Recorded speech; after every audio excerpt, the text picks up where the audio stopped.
Um, Good afternoon, everyone. The topic for today is confusion. So, presenting a case, a 40-year-old housewife from Jharkhand who presented a history of abdominal distension followed by bilateral lower limb, and upper limb and facial swelling for the past 2 years, vomiting for the past 6 months, loss of appetite for the past 6 months, fatigue for 6 months, abdominal pain and jaundice for the past 3 months. There was no complaints of clay color stools or itching. There is complaints of high colored urine. Past history, she underwent an LSS in 2006 and delivered a healthy baby girl. There was no hypertension during the pregnancy, no abortions, no history of any snake bites. Personal history, she had regular menstrual cycles with a cyclicity of 5 by 30, no heavy menstrual bleeding, no hypomenorrhea. Treatment history, she has already been started outside on Omnacotil 10 OD, Thyronorm 200 mcg OD, and diuretics, torsemide and spironolactone, along with some Ayurvedic medications. Thyroid functions done outside prior to thyroid supplementation showed mildly elevated TSH with very low levels of T4, which they had outside diagnosed as central cause of hypothyroidism. She also underwent an MRI with pituitary cuts, which revealed an empty sella syndrome. She presented with these complaints to an outside local center where she was diagnosed to have Sheehan syndrome subsequently and was started on steroids and thyroxine, with which, while on therapy, she continued to us. She showed minimal improvement and was referred to CMC for further evaluation. So on examination, she was quite puffy, with generalized hyperpigmentation and dry skin. Vitals wise, most the vitals were normal. Blood pressures are around 100 by 60. Respiratory was 26 per minute. She was pale. There was icterus present. There was bilateral pitting pedal present up to the mid shin. There was no peripheral signs of chronic liver disease. Jugular vein JP was elevated and thyroid enlargement was uniform. Cardiovascular system apex beat was shifted down and out, which is 6 intercostal space, 1 centimeter lateral to the mid clavicular line. Respiratory system, there were bilateral infrascapular and infraaxillary crepitations present, and there was decreased breath sounds in the right side in the infrascapular area. Abdomen, liver was palpable 3 centimeter below the right costal margin. It was non-tender. Liver span was 14 centimeters. Shifting dullness was present. Central nervous system examination revealed no focal neurological deficits. So differentials were at this point a patient with history of anasarca with progressive worsening jaundice for the past 3 months.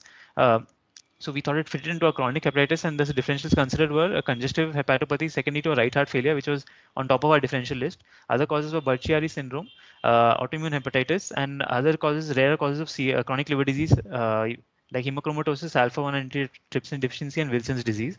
Investigations wise, her complete blood count was mostly normal apart from a platelets of 1,33,000. Creatinine was slightly elevated 1.62. Thyroid levels were 0.091 and a T3 of 48.35. T4 and FTC were found to be normal. Remember, she was already on supplementation of 200 micrograms thyroid. Serum cortisol was 6.54, low normal with an ACTH of 24.6, which was in the normal range. LFT revealed a total bilirubin of 24.02 and a direct of bilirubin of 20.52, with an enzymes of 94, AST and ALT of 142. Ferritin levels found to be normal. Autoimmune hepatitis panel and ANA were negative. Ascitic fluid analysis was done, which showed a high SAG, it's a value of 2 and high protein ascites. Chest X-ray showed a cardiomegaly with right side pleural effusion, and the subsequent pleural fluid analysis revealed a transudative type of effusion. Radiology ultrasound abdomen done showed moderate ascites and bilateral moderate pleural effusion. We proceeded for a CT thorax abdomen pelvis, which showed again a right side pleural effusion with some segmental collapse consolidation involving the right side. There was moderate free fluid in the abdomen. There was no significant mediastinal lymphadenopathy, and there was cardiomegaly with reflex of the contraction to hepatic veins, suggestive of a hepatic cause for the ascites. Outside MRI being pituitary cuts, which was reported here and discussed here as well, showed an empty cella. So 2D echo cardiogram that we proceeded with showed severe LV systolic dysfunction with an ejection fraction of 19%, global hypokinesia of left ventricle, pulmonary artery hypertension, grade 3 diastolic dysfunction, and a right ventricular dysfunction as well. We proceeded on to the causes of dilated cardiomyopathy. We were considering this post-infectious, but there was like any viral myocarditis, but there's no history of fever. Granulomatous diseases like sarcoidosis, but there was no mediastinal lymphadenopathy on the CT thorax. Collagen vascular disorders such as SLE or rheumatoid arthritis or polymyositis, but none of these were present in the patient, and the ANA also was negative. There were no clinical signs present. Toxins such as heavy metals, lead, arsenic, which was no history of any exposure or consumption, no alcohol consumption, nutritional deficiencies, thiamine, selenium, endocrinopathies like thyroid disease, pheochromocytoma, and hemochromatosis, which was very low on our differentials because she was currently a menstruating lady. So diagnosis was an empty cella syndrome causing a central hypothyroidism and a secondary adrenal insufficiency, along with a dilated cardiomyopathy with congestive hepatopathy.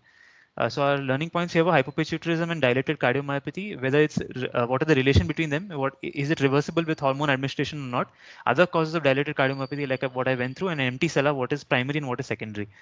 Primary empty cellular syndrome is herniation of the arachnoid membrane to cellular turcica, which acts as a mass because of repeated CSF pulsations, causing the cella to become enlarged, and the pituitary gland can get compressed against the flow. This is usually called primary or idiopathic, and it's in the absence of any prior treatment or any pituitary tumor. In comparison, in contrast, there are other causes of secondary empty cellular syndrome, like increase in intracranial pressure due to cerebral tumor hydrocephalus, idiopathic intracranial hypertension, surgeries for past tumors, Sheehan syndrome, or any sequelae of radiotherapy. So we went through some case reviews. I went through some case reviews, and there was one published with hypopituitarism presenting as congestive cardiac failure from India in 2018. This showed an unusual case of Sheehan syndrome in a young lady who continued to have normal menstruation after the index event of postpartum hemorrhage. Subsequently, had two spontaneous pregnancies that was only diagnosed 11 years later when she presented to the hospital with acute heart failure. And cases of cardiomyopathy can be associated with hypopituitarism as a whole, as well as with individually with hypothyroidism, adrenal insufficiency, and growth hormone deficiency. Following points are referred to as each explaining which lineage is affected. So hypothyroid can cause increased systemic vascular resistance, decreased heart rate, decreased cardiac output. Corticosteroid deficiency on cardiac tissue is not clearly defined. The role of glucocorticoids can be in calcium transport, myocardial glycogenolysis. Most commonly, we see hypovolemic hypotension due to Addison's disease. Reversible myocardial stunning can occur in the other critical illness states or extreme states such as sepsis and trauma, which we are aware of. Patients do not have that. Childhood or associated adolescent onset growth hormone deficiency can cause reduction in LV wall thickness and interventricular septal thickness. These cardiomyopathies seen are reversible and can be are seen to respond to hormone replacement. This case highlights the fact that normal reproductive function does not preclude a diagnosis of Sheehan syndrome. Thus, it is imperative to consider hypopituitarism as a cause of congestive cardiac failure. These are some other case reports that are mentioned here of patients with empty cellular syndrome and Sheehan syndrome who presented with dilated cardiomyopathy.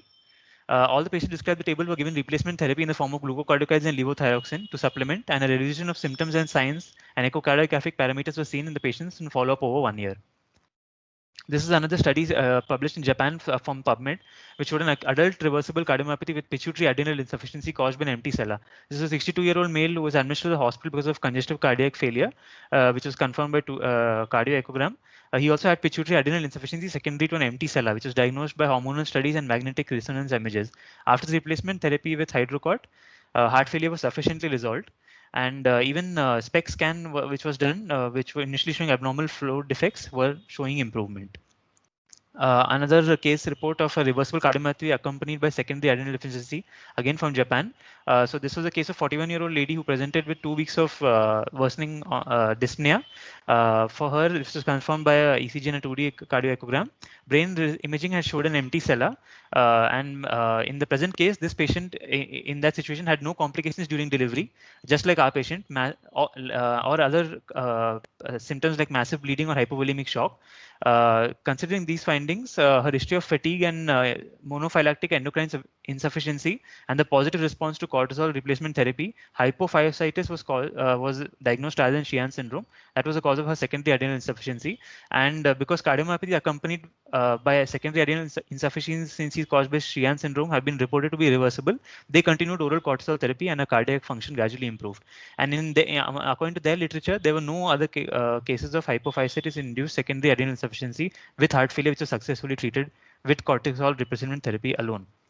In our patient, what did we proceed with? So we proceeded with initially a dobutamine infusion followed by Lasix infusion for reducing the heart failure and the congestive symptoms.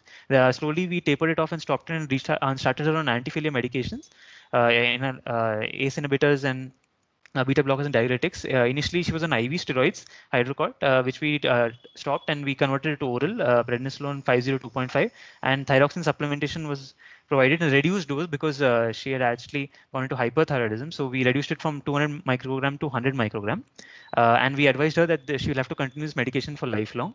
We are planning to follow up on an OPD basis regarding investigations and echocardiographic evidence of improvement.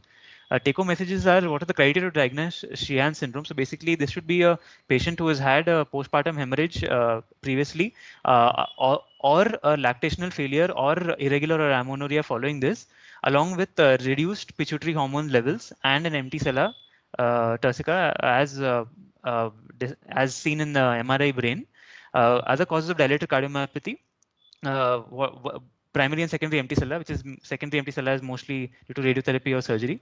And the important thing that a normal reproductive function does not preclude a diagnosis of Sheehan syndrome. And we should think of hypopituitarism as also causing dilated cardiomyopathy.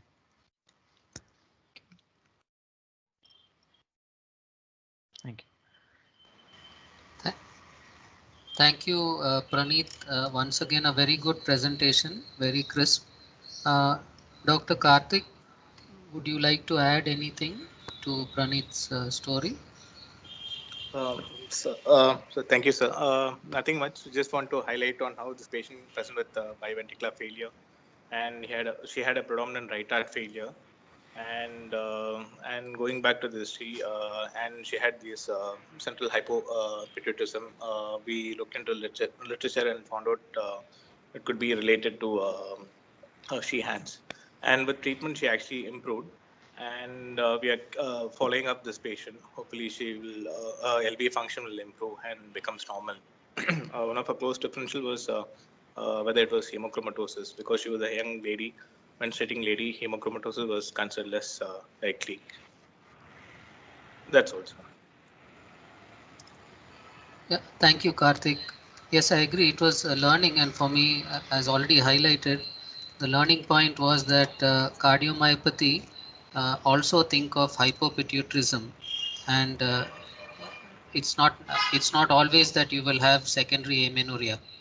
So for me, that was a real learning point. I just wanted to add one small clinical point, which I think can be done in the ward. We do see many patients presenting with anasaka or ascites with jaundice, and like you have highlighted here, and as the lab showed that it was a high SAG, high protein ascites, and therefore the cause was an outflow tract or above. Now, one thing which can sort out a Budd-Chiari from a cardiac or a right ventricular cause is just take the ultrasound probe and put it and look at the IVC. And if the IVC is looking very distended, then you correlate that with a raised JVP, you can be almost sure that the cause is supra diaphragmatic or cardiac. So that's something that you all can easily do in the ward, clinically looking for the JVP and then using an ultrasound probe and trying to correlate it in helping sort out the level of obstruction. Okay. Are there any thoughts from the others, please?